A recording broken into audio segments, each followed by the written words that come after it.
Лично самоволие на градоначалникот Јакимовски е причина втор пат да биде откажана седница на која требаше да се одлучува за неколку важни точки, реагираат советниците од општина Карпош.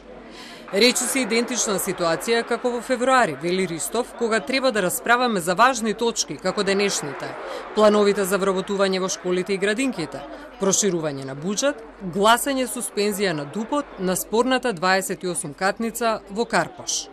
Градоначалникот зема збор за време на дискусијата околу дневниот ред и како предлагач на точките си ги повлече сите со цел да се оневозможи да имаме седница воопшто.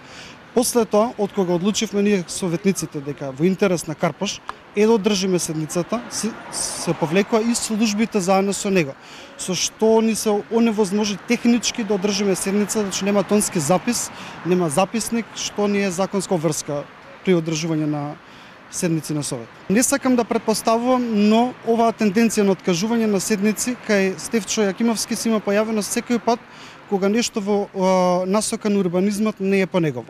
За Јакимовски седницата е откажана поради некоординираност на советниците и затоа што во одреден миг истата се претворила, како што вели тој, во желботека на поединци. Што се однесува до 28-катницата, вели Јакимовски, јасно е дека сум против нејзино градење. Главната причина за нивната реакција е што со неодржување на седница не се добива паушал. Инаку нивниот паушал е 20.000 денари, тоа значи една цела плата за едно доаѓање во месецот, и главната причина зошто тие реагираат за неодржаната седница е паушалот, а никаква друга точка на дневен ред или било што. Што се однесува до повеќекатницата, јас си го имам кажано својот став и не знам што има потреба некој околу тоа да бара дополнително изјаснување или било што, кога мојот став е апсолутно јасен и прочем, прашањето за висококатницата јас го актуализирав. Ниту советник, ниту било кој друг.